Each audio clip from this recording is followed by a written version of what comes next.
Hello मैत्रिणींनो, welcome to भावीच recipe. चला तर आज आपण एक नवीन रेसिपी घेऊन आलो आहोत, गणपती बाप्पा स्पेशल गव्हाच्या पिठाचे मोदक। तुम्ही बघू शकता आपले पिठाचे मोदक किती मस्त दिसत आहेत तर, आणि अगदी लुसलुशीत दिसत आहे आणि खायलाही खूप छान टेस्ट लागते याची। चला आपण आता बनवायला घेऊया। सगळ्यात आधी मी 2 चमचे खसखस ही भाजून घेतलेली आहे। मी बघू शकता 2 चमचे खसखस मी घेतलेली आहे। आणि खसखस भाजत असताना आपला जो गॅस आहे हा अगदी कमी फ्लेमवरती ठेवायचा। तर यात आपण परत घालणार आहोत पाऊण वाटी डेझिकेटेड कोकोनट। डेझिकेटेड कोकोनट म्हणजे आपलं जे सुकं खोबरं असतं त्याचं साल काढून आपण जो बारीक किस केलेला असतो तोच। तर आपण बघा हे व्यवस्थित असं भाजून घ्यायचं आहे, ब्राउनिश कलर येईल तोवर याला असं सतत आपण परतत राहणार आहोत। एकदम मस्त याला असा ब्राउनिश कलर यायला लागलाय, बघू शकता तुम्ही। तर हे छानपैकी असं भाजून झालेलं आहे, याला छान मस्त कलर आलेला आहे। तर आपण आता हे काढून घेऊयात। आणि नेक्स्ट आपण आता घेणार आहोत अर्धी वाटी साजूक तूप। आपण हे तूप व्यवस्थित असं वितळू देणार आहोत।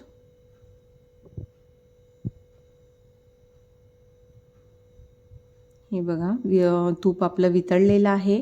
तर आपण आता यामध्ये घालणार आहोत 1 वाटी गव्हाचे पीठ।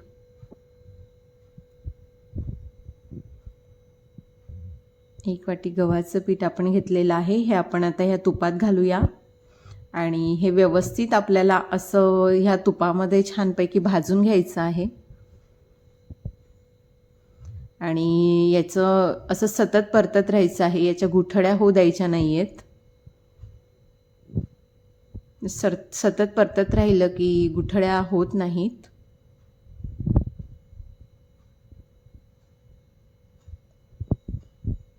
एकदम छान असं 5 ते 7 मिनिट असं याला आपण सतत परतत राहणार आहोत।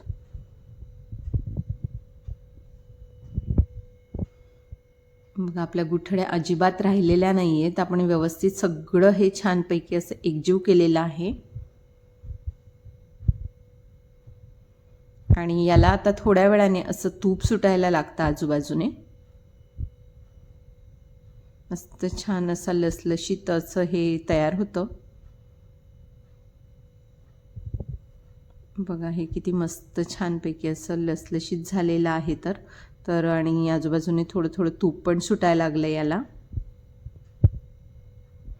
तर हे भाजून झालेलं आहे आणि आपण आता याला कोमट करण्यासाठी एका ताटामध्ये पसरवून ठेवणार आहोत।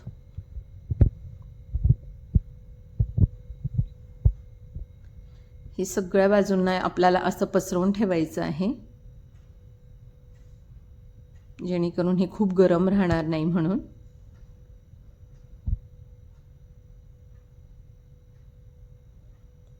तर नंतर आपण परत एकदा पॅन ठेवणार आहोत आणि पॅनमध्ये आपण अर्धी वाटी साखर घातलेली आहे।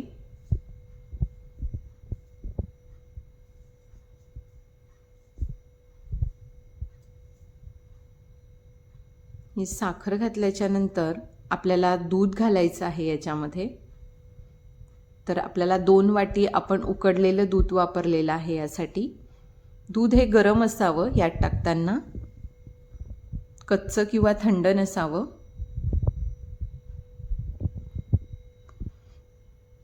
तर ही साखर आता ह्या दुधामध्ये छानपैकी विरघळत आहे।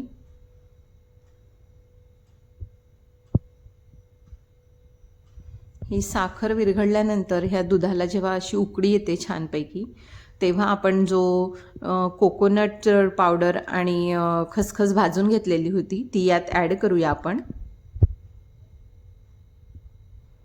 आणि हे व्यवस्थित असं छानपैकी परतून घेऊयात।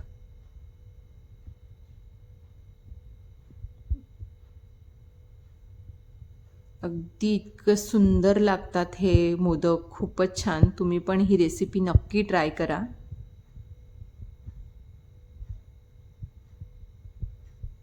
आणि याला एक उकळी आल्याच्या नंतर आपण जे गव्हाचं पीठ आणि तुपामध्ये भाजलेलं होतं गव्हाचं पीठ, ते आपण जे कोमट करायला ठेवलेलं होतं ते आता यात घालूया.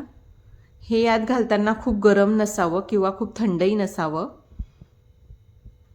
असं कोमट असावं हे मिश्रण. तर हे आपण यात टाकूया. आणि यानंतरची जी प्रोसेस आहे ही आपली फास्ट प्रोसेस असणार आहे, कारण जे दूध आहे हे दूध यात खूप लवकर शोषलं जातं. तुम्ही बघू शकता. कंटिन्यू आपण असं परतत राहूया, नाहीतर गुठळ्या व्हायला लागतात. बघा त्या गव्हाच्या पिठाने किती मस्त असं ते जे दूध आहे ते असं शोषून घेतलेलं आहे आणि छानपैकी आपला गोळा असा तयार होतोय. हे आपण कंटिन्यू परतत राहूया आणि हे सगळं एकजीव झालं पाहिजे, या पद्धतीने आपल्याला परतायचं आहे. किती तुम्ही बघू शकता किती मस्त असा लुसलुशीत असा हा मोदकांचं जे आपलं आवरण आहे हे छान तयार होतंय.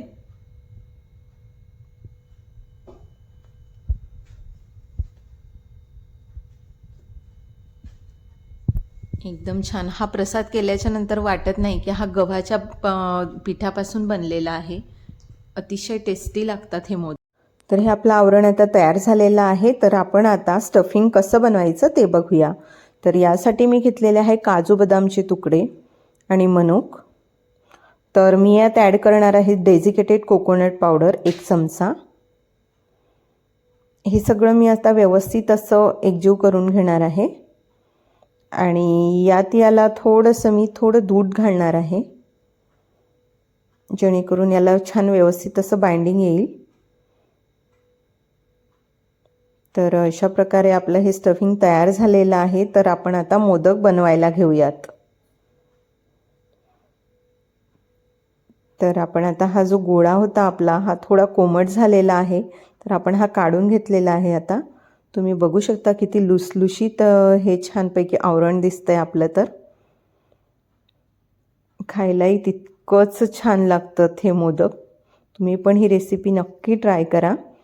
तर चला आपण आता मोदक कसा बनवायचा ते बघूयात. स्टफिंग वर लावायसाठी मी थोडे पिस्त्याचे काप घेतलेले आहेत आणि मोदकचा साचा. तर बघू शकतो आपण मोदकच्या साच्यामध्ये मोदक बनवणार आहोत. अगदी एकसारखे आणि सुंदर दिसतात मोदक यामुळे. तर सगळ्यात आधी मी एक पिस्त्याचं काप टाकणार आहे. खूप छान दिसतो वरती तो पिस्त्याचा काप. आणि यातला एक गोळा घेऊन मी हा गोळा या साच्यामध्ये ठेवणार आहे अशा प्रकारे.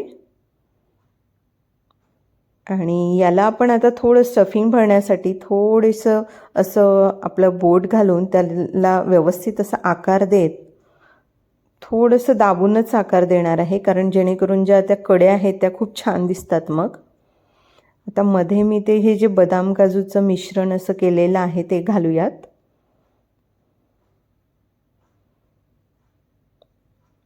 आणि वरतून हे थोडंसं बंद करण्यासाठी आपण जे आवरण केलेलं आहे ते लावूयात.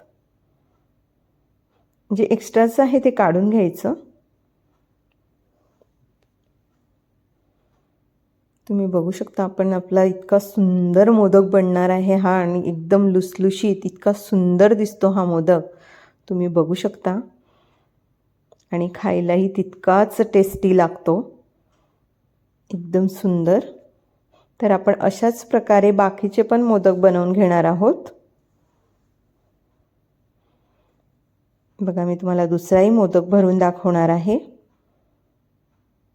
आपण सगळ्यात आधी पिस्त्याचा एक काप घालूयात. पुन्हा आपण एक गोळा असा तयार केलेला आहे आणि आपण साच्यामध्ये घातलेला आहे तो. असं आपण आकार देत देत देत त्याला व्यवस्थित असा छानपैकी मध्ये आकार देणार आहेत. आणि जे आपलं स्टफिंग आहे ते आपण त्यात घालूयात.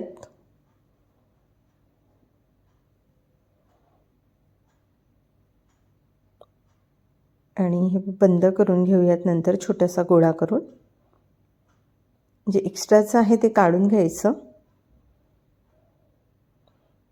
साच्यामुळे काय होतं, आपले मोदक अगदी एकसारखे आणि खूप छान दिसतात.